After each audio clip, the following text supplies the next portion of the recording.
ఇక శివరాత్రి వేడుకలకు సంబంధించి మరింత సమాచారం మా కరెస్పాండెంట్ భాగ్యశ్రీ లైవ్ ద్వారా అందిస్తారు. భాగ్యశ్రీ, చెప్పండి, అక్కడ మరి శివరాత్రి వేడుకలు ఏ విధంగా జరుగుతున్నాయి? వైశాలిక ఇప్పటికే తెలుగు రాష్ట్రాల్లో మహాశివరాత్రి శోభ అయితే సంతరించుకుంటూ కనిపిస్తోంది. ఇక ఇప్పటికే ఇందుకు సంబంధించి కూడా ఇటు ఆలయాల్లో అటు అధికారులు అన్ని ఏర్పాట్లు చేశారు. మరి తెల్లవారుజాము నుంచి కూడా భక్తులు అధిక సంఖ్యలో ఈ ఆలయాలకు శైవ క్షేత్రాలకు చేరుకొని ఆ పరమేశ్వరుని దర్శించుకుంటున్నారు. మరి ఇవాళ మహాశివరాత్రి సందర్భంగా కూడా ఆ పరమేశ్వరుడికి ఆ ఉపవాసం ఉంటే కోరిన కోరికలు తీరుస్తాడు, సుఖ సంతోషాలు కలుగుతాయి అంటూ కూడా ప్రజలు విశ్వసిస్తారు. మరి ఈ నేపథ్యంలో ఇవాళ ఉపవాస దీక్షను చేపట్టి కూడా రేపు ఉదయం ఏదైతే ఉపవాస దీక్షను విరమిస్తారో మరి ఈ నేపథ్యంలో సాయంత్రం కూడా ఆలయాలకు వెళ్లి స్వామివారి సన్నిధిలో ఉపవాస దీక్షను విరమిస్తున్న పరిస్థితి కనిపిస్తోంది. మరి ఈ నేపథ్యంలో ఇప్పటికే ఆ తెలుగు రాష్ట్రాల్లో ఉన్నటువంటి అన్ని శివాలయాలు కూడా భక్తులతో కిటకిటలాడుతున్నాయి.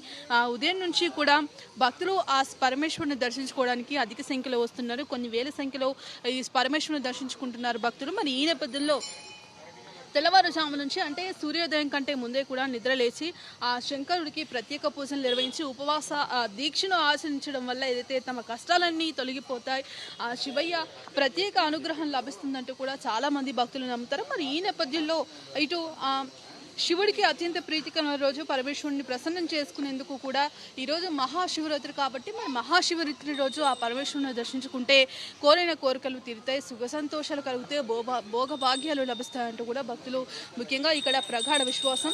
మరి ఈ నేపథ్యంలోనే ఎక్కడ కూడా ఎలాంటి కల్మషం లేకుండా నిర్మలమైన మనసుతో ఆ స్వామివారిని దర్శించుకుంటే కనుక స్వామివారి అనుగ్రహం మాపై ఉంటుందంటూ కూడా భక్తులు ముఖ్యంగా విశ్వసిస్తారు. మరి ఈ నేపథ్యంలోనే ఇప్పటికే చాలామంది కూడా తెలుగు రాష్ట్రం ఆ ప్రజలంతా కూడా ఏదైతే శైవ క్షేత్రంలో శివనామస్మరణతో మారుమోగుతున్నాయి. మరి తెల్లవారుజాము నుంచి కూడా సూర్యోదయం కంటే ముందు నుంచి కూడా స్వామివారిని దర్శించుకునేందుకు వేల సంఖ్యలో భక్తులు తల్లి వస్తున్న పరిస్థితి కనిపిస్తోంది. మరి ముఖ్యంగా ఇక్కడ చూడొచ్చు చాలా మంది భక్తులు కూడా ఇప్పటికే ఆ స్వామివారిని దర్శించుకునేందుకు వస్తున్నారు. మరి స్వామివారికి అభిషేకాలు ప్రత్యేక పూజలు అయితే నిర్వహిస్తున్నారు. మరి స్వామివారి అనుగ్రహం కోసం ఇవాళ ఉపవాస దీక్ష ఉంటే ఆ పరమశివుని దర్శించుకుంటే ఆ పరమేశ్వరుడు అనుగ్రహం మాకు లభిస్తున్నట్టు కూడా చెప్తారు. మరి ఈ నేపథ్యంలోనే ఇప్పటికే చాలా మంది ఇక్కడ మహిళలు కూడా చూడొచ్చు ఆ స్వామివారిని దర్శించుకునేందుకు అధిక సంఖ్యలో వస్తున్నారు. ఇక్కడ కొంతమంది మహిళలతో మాట్లాడే ప్రయత్నం చేద్దాం. అమ్మ, చెప్పండి, ఎక్కడి నుంచి వస్తున్నారు? కిధర్ సే ఆ రహా? यहाँ से हैदराबाद से ఎవ్రీ ఇయర్ ఇద్దరు हर सोमवार आते हैं। చూసారు కదా, మరి ఇక్కడ ఆలయానికి సంబంధించిన ఆ పంతులు ఉన్నారు. స్వామివారిని అడిగి మరిన్ని విషయాలు తెలుసుకుందాం. చెప్పండి, ఆ మహాశివరాత్రి రోజు ఉన్న విశిష్టత ఏంటి? ఆ పరమశివుని దర్శించుకుంటే ఈరోజు ఉపవాస దీక్ష చేయడం వల్ల ఎట్లాంటి ఫలితాలు కలుగుతాయి? ఇంత బిజీ టైంలో మేము ఏం చెప్తాం మేడం, మీరు ఖాళీగా ఉంటారంటే మేము చెప్తాం కదా. ఈరోజు మహాశివరాత్రి అనేది ఏంటంటే స్వామివారికి శివునికి ఒక మహాశివరాత్రి అంటే చాలా ఉత్తమమైనది కాబట్టి ఈరోజు ప్రతిరోజు కూడా ఈరోజు అందరూ కూడా ఉపవాసం ఉండి స్వామివారి యొక్క పూజలు అందుకుంటారు. ఉదయాన్నే ప్రాతకాలం తెల్లవారుజామున 4 గంటలకు లేచి స్వామివారికి సంధ్యావందనం చేసుకొని తెల్లవారుజామున స్నానాలు ఆచరించిన తర్వాత స్వామివారికి పాలు, పెరుగు, తేనె, నెయ్యి, చక్కెర, పంచామృతంతో అభిషేకం చేస్తాం. ఈరోజు ఏంటంటే 365 రోజులు ఎవరు ఉపవాసం ఉండకుండా ఈరోజు మహాశివరాత్రి కాబట్టి శివుని యొక్క దినం కాబట్టి అందరూ కూడా ఉపవాసాలు ఉండి స్వామివారికి పంచామృత అభిషేకాలు అందించడం వాళ్ళకు విశేషత. ఈరోజు ఎవరైతే శివరాత్రికి ఒక పొద్దు ఉండడం వల్ల కూడా ఆ పరమశివుని యొక్క అనుగ్రహం ఎల్లవేళ ఉంటుంది కాబట్టి ఈరోజు అందరూ కూడా మహాశివరాత్రి ఈరోజు ఉపవాసము అదేవిధంగా జాగరణతో పాటు మొదలుకుంటుంది.